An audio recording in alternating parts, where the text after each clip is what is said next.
ఈ మధ్య కాలంలో మనకు కొన్ని యాడ్స్ అయితే కనిపిస్తున్నాయి. పొడవాటి జుట్టు వేసుకొని ఈ ఆయిల్ను వాడండి, మీకు మాలానే జుట్టు పెరుగుతుంది అని చాలా యాడ్స్ అయితే కనిపిస్తున్నాయి. బట్ వాళ్ళల్లో చాలా మంది ఫేక్ ఉంటారు.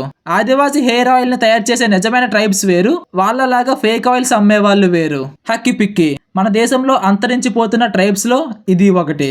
చాలా మందినే గవర్నమెంట్ నమ్మి అడవుల్లో నుంచి వీళ్ళు బయటికి వచ్చారు. కానీ అలా బయటికి వచ్చిన చాలా మంది హక్కి పిక్కి జాతికి చెందిన వాళ్ళు బయట ప్రపంచంతో పోటీ పడలేకుండా చాలా కష్టాలు పడ్డారు. బట్ వాళ్ళు ఆ కష్టాలకి లొంగిపోలేదు. ఎన్ని కష్టాలను ఫేస్ చేసినా, ఎంత బాధపడినా, వాళ్ళని కాపాడిన అడవినే నమ్ముకుని బ్రతికారు. అయితే రీసెంట్ గా వాళ్ళ స్టోరీస్ గ్లోబల్ న్యూస్ గా నిలిచాయి. ఏకంగా మన దేశ ప్రధానమంత్రి డైరెక్ట్ గా వెళ్లి ఈ ట్రైబ్స్ వాళ్ళను కలిశారు. ఎందుకు ఈ ట్రైబ్ వాళ్ళు గ్లోబల్ న్యూస్ లో నిలిచారు? ఎందుకు నరేంద్ర మోడీ గారు ఈ ట్రైబ్స్ వాళ్ళని డైరెక్ట్ గా వెళ్లి మరీ కలిశారు?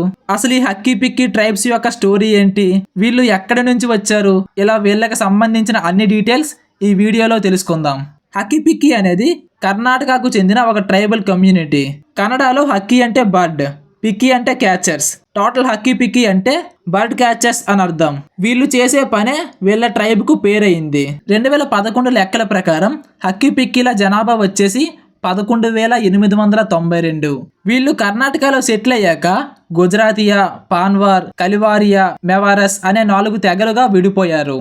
1960లో కర్ణాటక గవర్నమెంట్ రిహాబిలేషన్ డ్రైవ్ పేరుతో ఈ హక్కి పిక్కి ట్రైబ్స్ వాళ్ళను కర్ణాటక అడవుల్లో నుంచి మైసూర్, బెంగళూరు, హసన్ లాంటి సిటీస్ లోకి తీసుకువచ్చారు. పేరు కోసం గవర్నమెంట్ వీళ్ళని అడవుల్లో నుంచి తీసుకువచ్చింది, కానీ వీళ్ళకి సరిపోయిన వసతులు మాత్రం కల్పించలేదు. దానివల్ల వీళ్ళల్లో సగం మంది అడుక్కోవడం మొదలు పెట్టారు. ఇంకా సగం మంది మళ్ళీ ఆ అడవుల్లోకే వెళ్లి వేట మొదలు పెట్టారు. అయితే 1972లో గవర్నమెంట్ తీసుకువచ్చిన వైల్డ్ లైఫ్ యాక్ట్ అండ్ 1980లో తీసుకువచ్చిన ఫారెస్ట్ కన్జర్వేషన్ యాక్ట్ కింద గవర్నమెంట్ ఈ హక్కి పిక్కి ట్రైబ్స్ వాళ్ళని బలవంతంగా అడవుల్లో నుంచి పంపించేశారు. అలా అడవుల్లో నుంచి బయటికి వచ్చేసి హక్కి పిక్కిలు కర్ణాటకకు దగ్గరలో ఉన్న దేవనాగరి, మైసూర్ లాంటి ప్లేసెస్ లో స్థిరపడ్డారు. ఉన్న పలంగా ఒక్కసారిగా అలా అడవుల్లో నుంచి బయటికి పంపించేసరికి హక్కి పిక్కిలకు ఎలా బ్రతకాలో తెలియకుండా పోయింది. అయినా వాళ్ళు అక్కడే ఆగిపోకుండా వాళ్ళకున్న ఏదో కొంత నాలెడ్జ్ తో అడవుల్లో దొరికే వనమూలికల వైపు వెళ్లారు. ఆ వనమూలికలతో హెయిర్ ఆయిల్, మసాజ్ ఆయిల్ ను తయారు చేసి వాటిని అమ్మేవారు. కాలం గడిచే కొద్దీ ఈ హక్కి పిక్కి ఆయిల్స్ కు చాలా డిమాండ్ పెరిగింది. దీనికి కారణం వీళ్ళు తయారు చేసే పద్ధతులు. మెయిన్ గా వీళ్ళు హెయిర్ ఆయిల్స్ ను ఇళ్లల్లో తయారు చేసేవారు. అది కూడా అడవుల్లో దొరికే 108 వనమూలికలు వేసి మరీ తయారు చేస్తారు. ఇందులో ఏ కెమికల్స్ ను వాడరు. అండ్ ఇది పూర్తిగా ఆయుర్వేదం అవ్వడంతో ఏ సైడ్ ఎఫెక్ట్స్ కూడా ఉండవు. ఇలా Hakki Pikki hair oils, massage oils, ayurvedic medicines అన్ని బాగా ఫేమస్ అయ్యాయి. ఈ ట్రైబ్స్ వాళ్ళు సంచరించే జాతికి చెందిన వాళ్ళు, అంటే వీళ్ళ జీవనాన్ని సంచరిస్తూ కొనసాగిస్తారు. సో వీళ్ళు తయారు చేసే ఆయిల్స్ ను ఇతర దేశాలకు తీసుకువెళ్లి అమ్మేవారు. మొదట్లో గల్ఫ్ దేశాలకు వెళ్లేవారు, దాని తర్వాత అలా ఆఫ్రికా దేశాలకు వెళ్లారు. ఆఫ్రికా అనేది చాలా పేద దేశం. అక్కడ ఉన్న వాళ్ళు దేనిపై కూడా ఎక్కువ మనీని పెట్టలేరు. అలాంటి దగ్గర ఈ హక్కి పిక్కి ఆయిల్స్ బాగా సక్సెస్ అయ్యాయి అండ్ వీటికి బాగా డిమాండ్ కూడా పెరిగాయి. వీళ్ళు ఎక్కడితోనే ఆగిపోకుండా వీళ్ళ బిజినెస్ ను ఎక్స్పాండ్ చేయడానికి లాస్ట్ ఇయర్ లో సుడాన్ వెళ్లారు. బట్ సుడాన్ లో military leader and deputy paramilitary commander మధ్య పవర్ స్ట్రగుల్ రావడంతో ఒక్కసారిగా సుడాన్ లో అంతర్యుద్ధం మొదలైంది. దానివల్ల అక్కడ హక్కి పిక్కి ట్రైబ్స్ వాళ్ళతో పాటు చాలా మంది ఇండియన్స్ ఉండిపోయారు. ఈ విషయంపై కర్ణాటక కాంగ్రెస్ లీడర్ అయిన సిద్ధారామయ్య గారు ఇండియన్ గవర్నమెంట్ కు కంప్లైంట్ చేశారు. అది విన్న గవర్నమెంట్ ఆపరేషన్ కావేరీ పేరుతో వాళ్ళని కాపాడి ఇండియాకు తీసుకువచ్చారు. అలా సుడాన్ నుంచి ఇండియాకు వచ్చిన హక్కి పిక్కీలను పిఎం మోడీ గారు స్వయంగా వెళ్లి మరీ కలిశారు. ఆ కలిసిన వీడియోలు సోషల్ మీడియాలో స్ప్రెడ్ అవ్వడంతో వీళ్లకు మరింత పాపులేషన్ వచ్చింది. వీళ్ళు ఎంత ఫేమస్ అవుతున్నా కష్టాలు మాత్రం వీళ్ళని వదలట్లేదు. ఒకప్పుడు కోవిడ్ ఇష్యూ, ఇప్పుడు సుడాన్ ప్రాబ్లం.